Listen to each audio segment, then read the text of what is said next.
We'd like to begin this program by recognizing that while we gather at San Jose State University, we're gathered on the ethno-historic tribal territory of the Tamien Ohlone, who were the direct ancestors of the lineages enrolled in the Muwekma Ohlone tribe, and who were missionized into missions Santa Clara, San Jose, and Dolores. San Jose State University also desires to honor the military service of the Muwekma men and women who have honorably served overseas during World War I, World War II, Korea, Vietnam, Desert Storm, Iraq, and who are still serving in the United States Armed Forces today. Hey everyone, I'm Zan Zaidi. I am so excited to be invited to share my Spartan experience with you all today at the start of a new academic term. I studied electrical engineering at San Jose State from 2017 to 2021. I'm also the co-founder and CEO of Transcripts, a company I started from scratch while I was still a student here. One thing I've come to really appreciate about SJSU is the kind of environment it creates and the kind of people it attracts. SJSU students are gritty, and that's not by accident. This school is full of people who are serious about building a future. A lot of us were commuting, working jobs, helping our families, or juggling way more than just classes. That kind of pressure builds discipline, and SJSU gives you a space to grow through it instead of sheltering you from it. We're in the Bay Area, surrounded by some very well-known schools, and sometimes SJSU also gets overlooked because of that.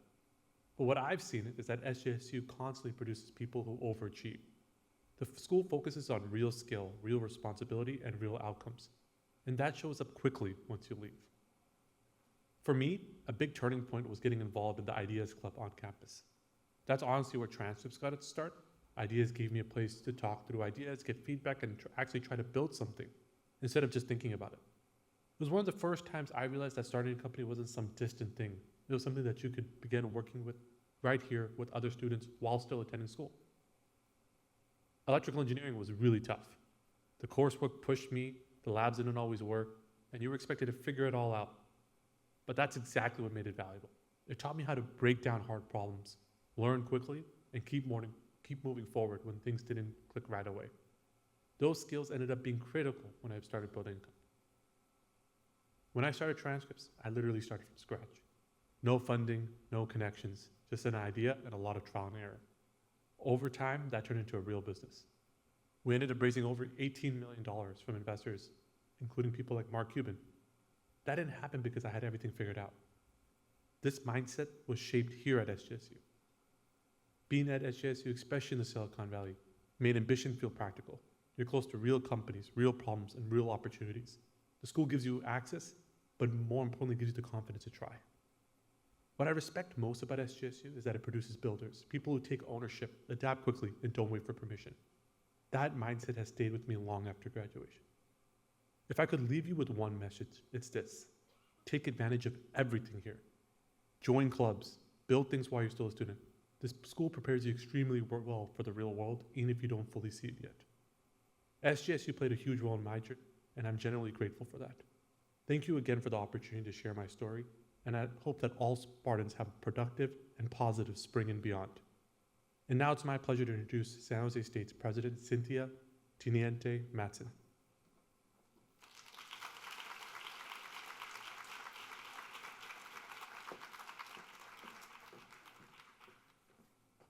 Well, good afternoon. Happy New Year and welcome back, Spartans. Happy New Year. And thank you to Zan for sharing his Spartan story. Zan, your experience resonates and is an affirmation of our work. As I often say, we're at the epicenter of the future. And today, I know the future has its eyes on us, and it always has. Today, the future feels especially present. So it's the 20th day of 2026. The jolt of get her done Spartan attitude is palpable as our resolutions shift from intention to action. A couple of months ago, in preparation for an address to a national audience, I shaped my remarks around a theme that depicts SJSU and is fitting for this afternoon. The future has its eyes on us, and we're ready. Now, whether you're a sports fan or not, It's a pivotal year for our region and San Jose State. In just 19 days, whether you watch the game or not, Super Bowl 60 will draw tens of millions of eyes to Levi Stadium and tens of thousands of fans to the Bay Area and an NFC team to South Campus. In 65 days, we'll host the NCAA Division I Men's Basketball West Regionals at the SAP Center. And in 146 days, FIFA arrives, and we will be a host site and host city for one of the global teams that will play here. San Jose State will play a vital role in all of these high-profile events, and we embrace the opportunity to share our Spartan pride and excellence on a national stage. And soon you'll see all around downtown and on campus new co-branded pole banners that celebrate this year of sports in our city. Our students and our faculty are participating as well. For instance, this evening, I'm attending the dedication of the Hometown Heroes Public Art Exhibition that celebrates San Jose artistry and athleticism. The initiative will feature the work of our amazingly talented faculty and staff who collaborated with their own students on these artistic creations. Now, all of this fun and activity doesn't mean that we'll be declaring the day after the Super Bowl a holiday or canceling classes. But I'm confident the level of excitement will carry us through the coming weeks. With so many things happening around us, this moment feels especially important as we gather just one day after honoring the life and legacy of Dr. Martin Luther King Jr. right here in this ballroom. I was vividly reminded that Dr. King called us to embrace a shared responsibility with courage in how we act in uncertain times. His life and his assassination challenged us to build a better future. Governor Newsom often reminds us California is in the future business, especially at the CSU. We are in the future business. Zan proved that so clearly with his remarks. We're shaping the future with the daily decisions we make in classrooms, offices, labs, studios, and student spaces. The future of work is being built here. And as the only public university in Silicon Valley, we have a privileged front row seat to the future, along with a profound responsibility and spotlight on us. In the coming months, as more eyes of the world are on our region, this period feels more urgent. The future isn't just watching what we plan, it's watching what we do. And remarkably, San Jose State has been here before. When Tommy Smith and John Carlos stood on the Olympic podium in 1968 with raised fist, they demonstrated that courage and conscience belongs on the global stage. As a public university, it's our collective responsibility to teach and act with that same sense of courage and conscience, to reject violence as we confront injustice. So we kick off 2026 with that collective intention in how we teach, act, and do, knowing that the future has its eyes on us. Now, for me personally, 2026 also represents an intersection of my roles as a university president and a first-time grandma. Personally, thank you. There she is. It also happens to be the fourth day of the start of my fourth year as president. And most meaningfully, thank you, it's exactly 13 weeks since my granddaughter Nora was born. So in practice, I know that numbers tell a story. Numbers help us understand what's happening and where. Many SJSU students and alumni, but especially my granddaughter, remind me why it matters.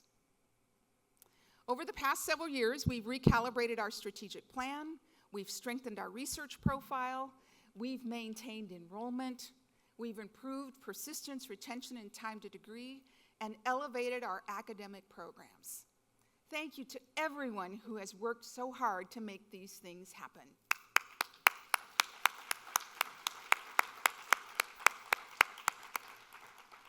Over the next 21 months, with focused leadership and clarity of purpose, we'll sharpen our consistency in implementation of Transformation 2030.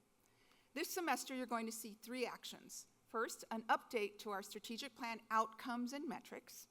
Second, a slight update to our values to better align with our future. And third, an alignment across our various planning documents. As you can see from this, we're integrating with the CSU Forward strategic plan. Of course, we're going to keep the needs of our students at the forefront, consistent with the CSU philosophy. The culmination of this supports preparation for our 10-year WASC reaffirmation in 2028. And that matters today, not just for accreditation, not just for rankings, but for our people and the impact we have in this region and the world. Our excitement about what's to come is balanced with the challenges we'll face. Periods of turbulence can tempt institutions to hesitate, to slow down, or to withdraw. Yet our history demonstrates turbulent times are moments to learn and to lead. We're navigating uncertainty in higher ed, in public discourse, and in global relationships. And those forces don't stop at the campus boundary. They show up in the lives of our students and in your lives as faculty and staff. Our region, our city, and our campus is home to immigration-impacted communities and people whose lives span borders. We are focused on maintaining a welcoming environment for everyone whose experiences represent a rich heritage with global perspectives that influence our very vibrant community. Now, I hear from our community members that events unfolding far beyond our campus influence the daily realities and bring a mix of concern, fatigue, hope, and resolve. I, too, share those feelings. Our collective responsibility, though, is to remain a place where complexity can be examined with care, where difficult conversations are had respectfully, and where the well-being of our people remains central to student development and learning. We have to remain steady and lead with care. As I've said before, Spartans take care of Spartans. As you might know, our campus is a federally recognized ANAPESI and HSI institution with an enduring commitment to our mission. Earlier in the fall, the U.S. Department of Ed announced changes to federal funding priorities, withdrawing grants awarded solely on the basis of MSI designations. These shifts don't change our commitment to equity-minded excellence, student success, and inclusive opportunities for every student. Sometimes I'm described as the university's chief optimism officer, not because optimism is easy, but because it's disciplined. Disciplined and grounded optimism acknowledges the weight of world events. Yet we choose to channel our energy and impact where we have agency, right here in our community. So today, I invite you to embrace optimism in every space on campus. We each have a reason to be optimistic about our students, our colleagues, our neighbors, our loved ones. Optimism keeps us focused on change we create rather than circumstances we cannot control. And it's the discipline of optimism that will sustain us. Now, in just 28 days, on February 17th, the world will celebrate the Lunar New Year. This year is both rare and symbolically powerful. According to the Chinese zodiac, 2026 is the year of the fire horse, a designation that occurs only once every 60 years. The last time we experienced the fire horse year was 1966. The fire horse is associated with urgency, movement, and transformation. It's a year that demands momentum. So 2026 is a moment to accelerate, to act, to leverage our catalytic Silicon Valley geography to meet opportunities with purpose and disciplined optimism. Now, 60 years ago, in 1966, we were called San Jose State College. Dr. Harry Edwards was organizing civil rights activism on campus, work that would culminate 2 years later in the Smith-Carlos Olympic protest.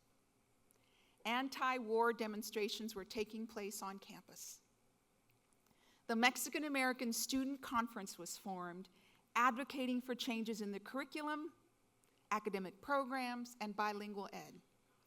And Tower Hall was saved from demolition by students and alumni who spoke up to preserve SJSU's signature physical landmark of our institutional identity.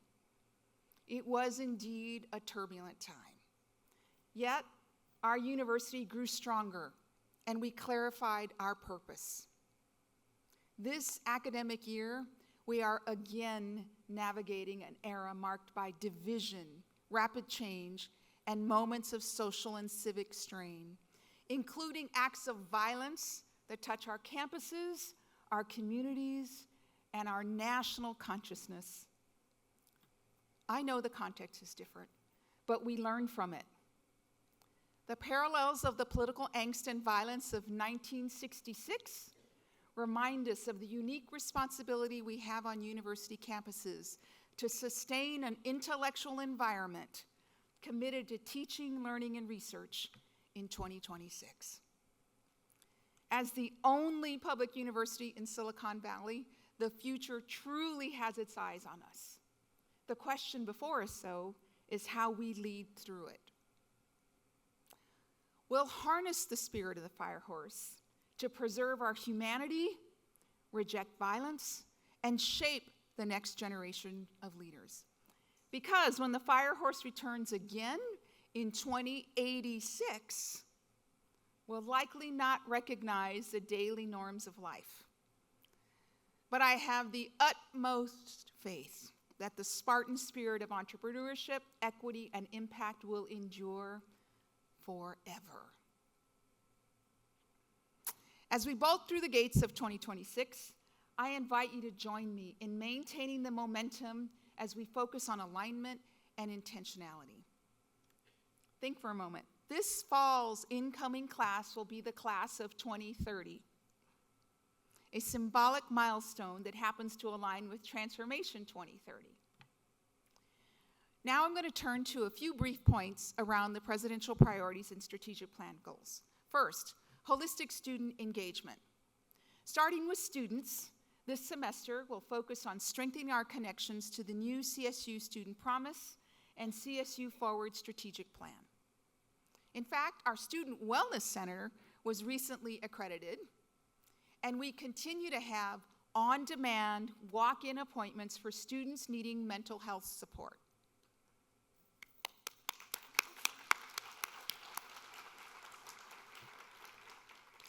And we're strengthening our efforts in career services, ensuring student readiness for this rapidly changing market. Second, academic and research excellence. What should a national university educational experience in Silicon Valley offer? Well, this semester, the Academic Master Plan Task Force will launch under the leadership of Provost Vincent Del Casino. Their focus will sustain outstanding academic programs and ultimately guide investments that address the future needs of our region. In fact, just last week, Congressman Sam Liccardo secured funding for a semiconductor prototyping project, whose PI is John Lee. The Congressman's leadership ensures we remain the talent pipeline for Silicon Valley's semiconductor industry, strengthening our regional economy and our nation's competitiveness. And this spring, we're hosting the CSU's Student Research Symposium, a 3-day statewide event showcasing outstanding research, scholarship, and creative work from all academic disciplines. The Office of Academic Affairs recently completed 2 hires, and I'm going to ask them to rise. I'm excited to introduce Adrian A. Redmond-Sonago as the new Dean of the Connie L. Lurie College of Education. Welcome, Adrienne. And I'm delighted to share that the Provost has selected Dr. Magdalena Barrera to serve in the new Senior Vice Provost and Accreditation Liaison Officer role. And Dr. Jessica Trask was selected as the Associate Vice President for Research. There you are. Congratulations. So we're focused on alignment across all of our plans because the Academic Master Plan is foregrounding the 2028 WASC review to earn the best possible outcome. And I'm going to start a chant here, a full 10-year reaffirmation. 10 years, that's right. Third, people-centered practices. One of the themes we heard clearly, both from our accrediting body and from you, is the importance of employee climate. Last fall, many of you participated in phase 1 of the Sense of Community survey. Thank you for your candor, your trust, and your willingness to share what's working and what's not. This spring, we're going to take the next step. Between February and March, we'll launch phase 2 of the Sense of Community circles, led by Dr. Kristen Dukes. These gatherings are opportunities to listen, reflect, and engage more deeply with the experiences of our faculty and staff. Additionally, the Interfaith Task Force will be presenting a full report on their recommendations, and they too are going to host informational sessions. Your participation is really critical in all of these initiatives because if we're truly going to be people-centered, then we must center you in how these services are designed, how support is delivered, and how our work is structured. Last semester, after carefully reviewing community feedback alongside findings from an external analysis, it became clear that our approach needed to evolve. To better support our people and strengthen how we work, together we're moving forward with a reorganization that brings university personnel, ODEI, and Title IX into a new division called People and Culture. Although the work is very complex, the goal is simple: to improve internal support, reduce fragmentation, and ensure our people-centered practices are reflected in how we operate. We'll begin the implementation phase of the People and Culture Division under the leadership of a new Vice President for People and Culture, with the recruitment that's going to be launching in early February. By bringing these talented teams together, we're intentionally blending our silos of excellence into integrated, shared practices. This is more than a structural change. It's a strategic investment in our future. And to support this initiative, we've established a transition team. Their charge is to ensure this work is inclusive and responsive and completing the transition plan in time for a summer launch. Okay, fourth, financial sustainability. As I indicated last fall, we have a balanced budget, and we're on track and focused on rebuilding our reserves to comply with CSU policy. Enrollment gains have put us in a better position to sustain and to strengthen our finances. Thank you, Andrew and team. Yes. The governor's proposed budget is favorable to the education sector, including the CSU.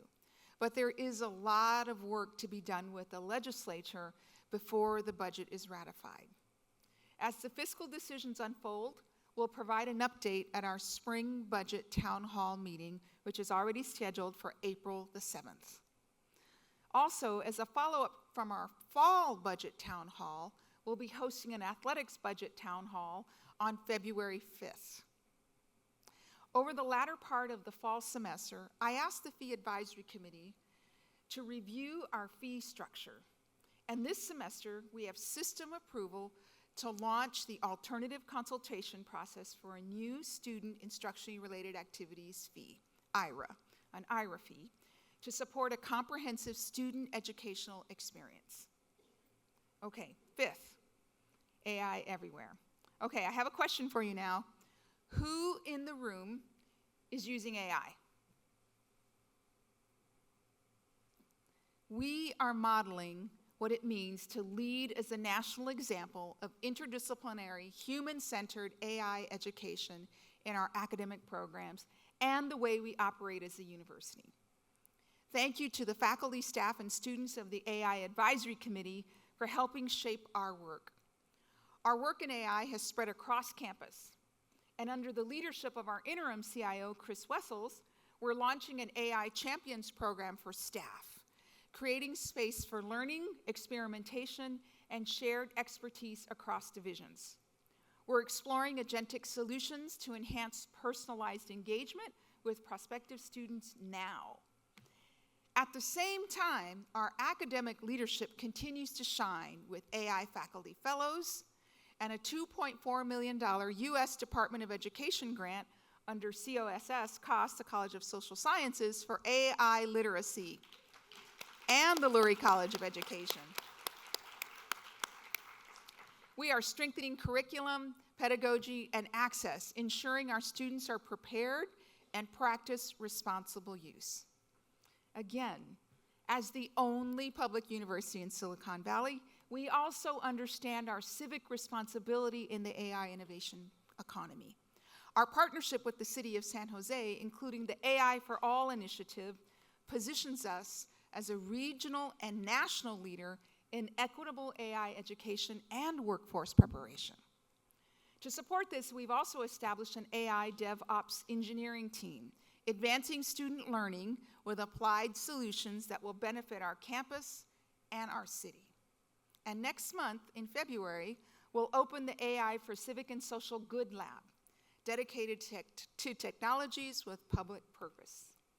And this spring, we're going to launch a state-of-the-art NVIDIA Omniverse infrastructure to engage in digital twin and simulation projects that mirror the future. And while it's not sports related, we have another big moment coming up. On March 16th, we'll be welcoming back NVIDIA's GTC, which is their GPU Technology Conference, for a campus event. It's going to be even more spectacular than last year, where we had over 2,700 students participated. So please save this date. And we've already adopted an AI tool appropriately named Samantha in our fundraising campaign to amplify the impact of our phenomenal development team. Which reminds me, we're exactly 90 days away from our 1,857 minutes Day of Giving campaign. Last year, we broke a record, raising $3.6 million, and we want to go even bigger in 26. There'll be approximately 100 participating projects. There should be something that speaks to everyone who supports SJSU. Every gift, big or small, adds up to something powerful. This is our fire horse moment. Intentionality, purpose, momentum. This clarity is the foundation of what makes our campus distinctive. We have always had an edge. Today, we're excited to preview how we'll share this truth with the world through our new marketing campaign. Get the Spartan Edge is a brand awareness and targeted enrollment campaign launching this month. Here's a sneak peek. The Edge isn't a destination. It's who San Jose State University is today. In Silicon Valley, innovation is lived, not just learned. In a community that broadens your horizons. Here, you graduate with more than a degree. You get the Spartan Edge. That's right. The Spartan Edge is about storytelling. To maintain and sharpen this edge, we must turn identity into lots of firehorse actions. And now, because the future has its eyes on all of us, not just me or the cabinet, we need to learn from you. Your experience matters. Your insight matters. Your voice matters. What's happening in your department or division matters. So in preparation for accreditation, we ask, what do we do well and how do we know? How are we making campus even better through evidence and reflection? So let me welcome and ask Dr. Magdalena Barrera to lead us in this next activity of engagement. Come on up, Dr. Barrera.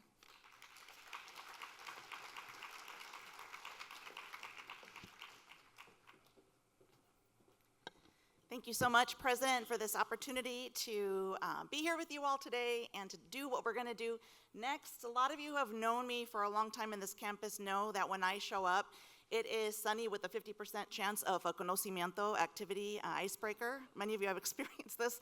The other 50%, what is it? It's now all about WASC ever since I've become the Accreditation Liaison Officer. And I want to echo what the President just said, that everything that each of us does truly matters to our effort to achieve a successful 10-year reaffirmation of our accreditation.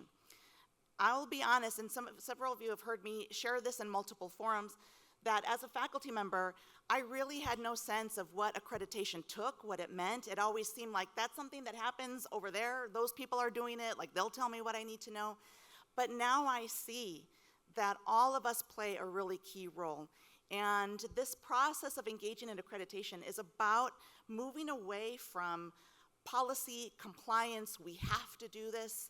No, we get to do this. We get to reflect on what is our unique story. There is no other university that is like San Jose State, with the mix of folks that we have, areas of expertise, the initiatives that we have, and accreditation is our opportunity to tell that story. So we're going to ask all of you to help us and to engage today.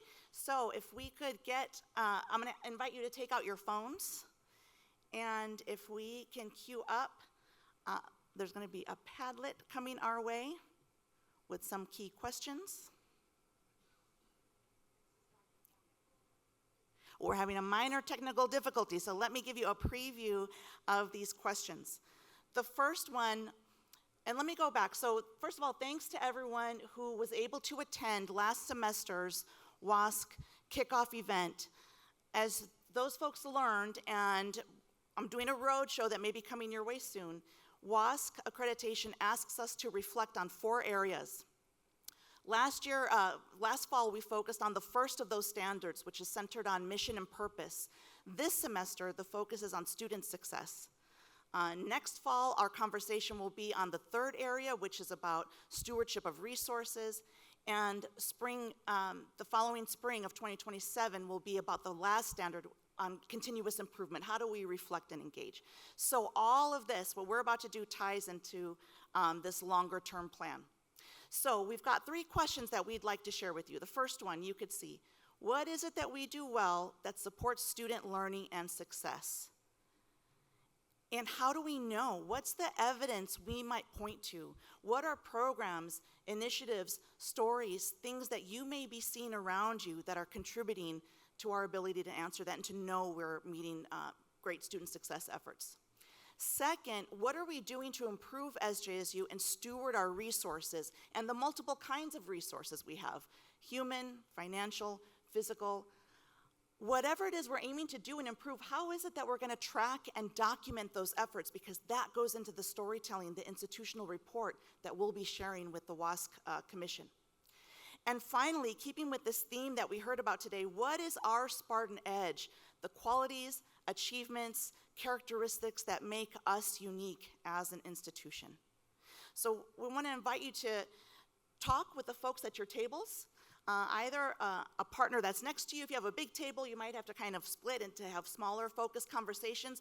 We want to invite you to share your answers to these questions. And I think maybe now we can get up the Padlet that's a QR code where we can right now we're doing it old school, okay? So just talk it out. Maybe someone, the last to point to their nose is the one that's got to take notes, okay? But capture what's coming up for you. Pick at least one of these questions and dig in. How might you like to answer that? Let's take 5 minutes, and then we'll come back.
Okay, we got 1 more minute to discuss.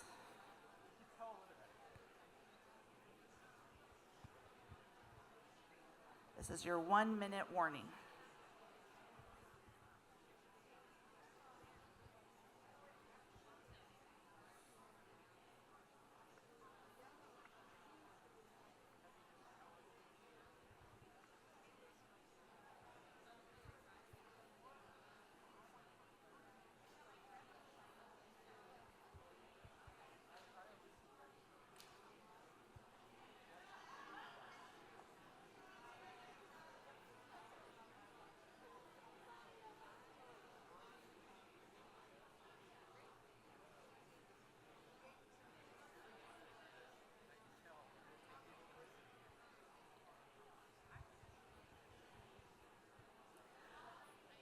All right, folks. I'm going to call us back together, and I'm looking to some brave souls who may be willing to share what came up in their conversation. And if you get the mic, please stand up, tell us your name, the role you play here, and what's on your mind. Hello, everyone. Jonathan Gomez. I'm the chair of Chicano Studies, and also brand new chair. Yeah, thank you. All right. I need that energy to to ride my fire horse or into 2026. But I'm also the director, beginning this semester of the Ethnic Studies Collaborative, which it's a real honor to be here. But with my fine group here, with Lily and Chris, we talked about just how dynamic student affairs is, extremely engaged, talking about our cultural centers and just how involved they are in our students' academic journey as well as their lives on and off campus. And we said that part of this work is to eliminate silos and create intentional actions to reach across divisions, right? And where that works towards the president's priorities, number 1 of holistic student engagement. And these efforts through student affairs, we're collecting data, registering student stories through digital storytelling, and just learning different ways that we could support our students on their diverse and dynamic journeys. Okay, great. Thank you, Jonathan. Set a high bar for anyone else who wants to grab the mic. Okay, I love it. Let's maybe, we've got someone over here. We're just the next table over. So I'm Cheryl Ehrman, I'm the Dean of Engineering, and we were talking about the last question, the edge. And so one of our deans talked about their welcome back, where they had social science faculty having a panel discussion about technology in a critical way. And I just think that this is the right thing to be right now, is a comprehensive, not a polytechnic, a comprehensive in Silicon Valley.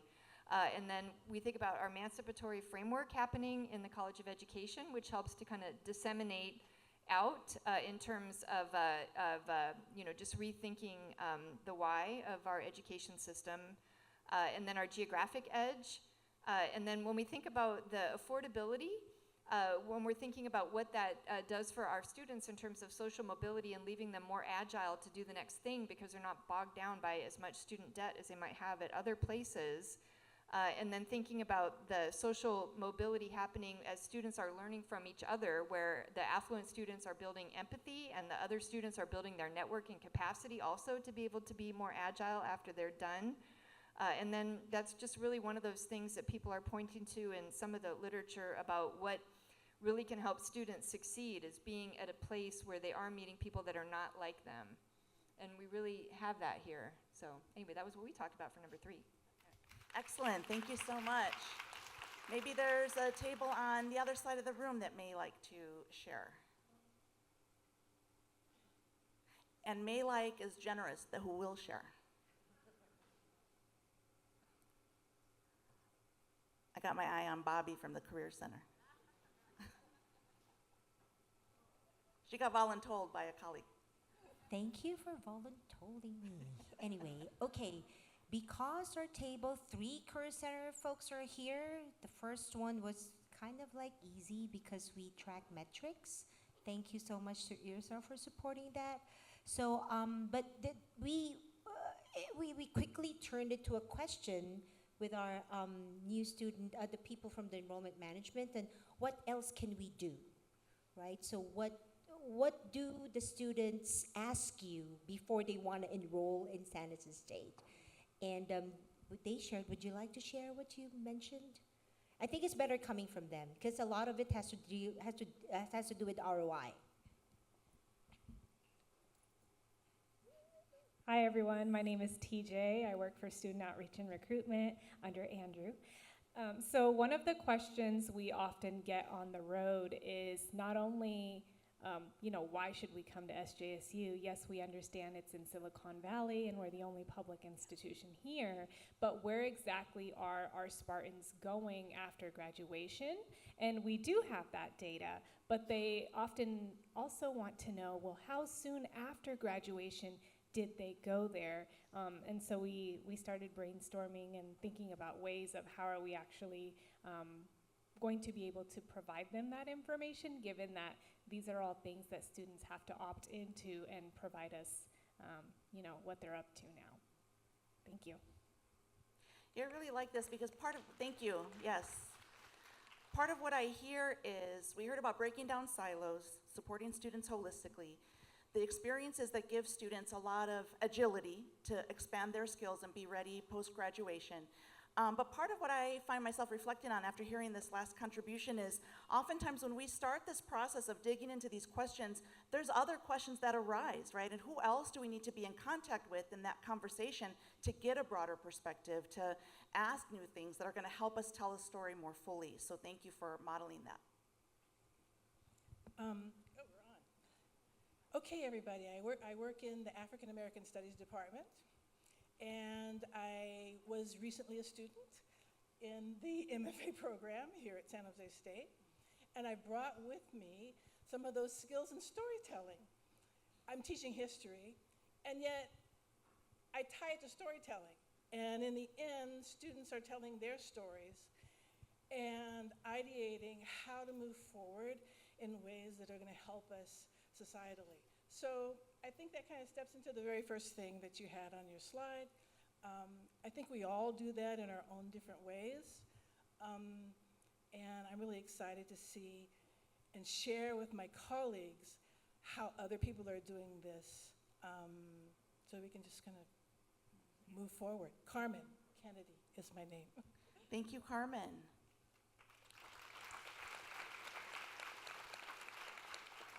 Perhaps we might hear from one other group or table. In the meantime, guess what, folks?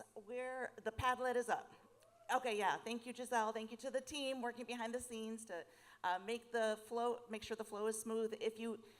Whatever your team talked or your table talked about, please get that code, help us record it here. The same questions that we posed are presented here on the Padlet. We want to hear what it was that came up at your table in your conversations. In the meantime, maybe one more contribution. There's a hand over there. Thank you. Hello, I'm Charlie Heron. I'm a development officer in University Advancement. We had a conversation, I think that was mostly about question one. I think that one thing that we seem to do well, at least based on feedback from a lot of donors, particularly from the folks that I work with in the corporate world, is preparing people for careers, preparing people who have a particular outlook and attitude that you don't necessarily come away with in other institutions, right? Someone told me that some of the best folks that I hire from San Jose State are from San Jose State because they have the strategy component and they have the doer component, right? They don't necessarily think like, oh my gosh, I'm only here to do the strategy, and actually doing the execution is beneath me, and that is a rare combination according to this particular person. So what are some of the things that lead to that? Well, we were talking about how I think given the sort of history of the university, students have had a lot of opportunities to get kind of hands-on experience they wouldn't necessarily get at an R1, for example, and that has been to their benefit enormously. There are other things that we talked about that I'm probably, we talked about how we attract folks from all over given our location in Silicon Valley and how much of an asset that is for us. So that was a little bit about our conversation. All right, thank you, Charlie. Yes, round of applause, please. I want to wrap this up by doing two things. One, I want to invite everyone here to first save the date of March 10th from 2 o'clock to 3:30 p.m. in MLK 225. That's going to be the time, date, and location of our WASC Standard 2 community discussion. Everyone is invited, and again, your voices, experiences, insights into your view on the institution really help us tell a very rounded, full story in all of our glorious complexity at San Jose State. And the other thing I want to do is just, again, emphasize what the president said about the role you play. Years ago, when I was very early as a professor, a mentor told me, I was like very nervous about a speaking engagement, and he gave me really great advice that I've always held on to. He said, just remember that there is something that you can say in a way that only you can say it, that someone in the audience will really need to hear. And when you connect with that person, that makes for a successful talk. And so when we think about accreditation, it's thinking about our Spartan edge. What is it that is uniquely San Jose State that no other institution can do like we do? And sometimes we don't always do it perfectly. That's okay. It's a story, and it's unique to us. And it's on us to embrace it, tell it, stand by it with pride. And your contributions are absolutely key to our ability to do that. So I hope to see you on March 10th, maybe coming to a roadshow soon near you about WASC. And thank you for what you've contributed. Get more answers up here, please. And I am happy to turn it back over to Madam President. Thank you so much, Dr. Barrera, for leading us in this exercise. And thank you, everyone, for engaging in this activity. And I looked at a couple of the comments, and I want to make sure we want everything. We're not just looking for all the good stories. We need to understand where we need to improve. People that are around me a lot hear me say, in the spirit of continuous improvement, we have to hear what's not working as well. And we know that there are things that aren't working. I've addressed some of those things today. But as we've heard, too, from Maggie, accreditation is a shared responsibility. Every division, every colleague contributes to this story. And that's what it's going to take to demonstrate to WASC, not only that we meet the standards, but that we excel above them. And that's how we secure a 10-year reaffirmation. Now, I'll tell you, I think about these issues all the time. I talk about these issues all the time. How we support our students, how we improve, how we're unique and special to those we're serving. We're showing what we can do because of everything you bring to your work. Please keep doing that and doing that well. Now, in closing, let me leave you with this. The future is watching us, not with judgment, but with expectation. It's watching how we lead and prepare students to preserve humanity in their careers and how we evolve with purpose in an AI-driven economy. We're profoundly privileged to lead in this very unique moment, kind of akin to 1966. In the firehorse spirit of 2026, in a place where action unleashes the essential work of innovation, opportunity, and education. And as Zan said, this is a mindset that stays with our alumni long after graduation. And we know it matters. It matters to our students today, and it will matter to future students like my granddaughter, Nora. In a year defined by momentum, in our city, which is stepping onto the world stage, our university has always understood its role in history. Let's move this forward together with disciplined optimism, because the future has its eyes on us, and we're ready. Thank you. Off to a great year.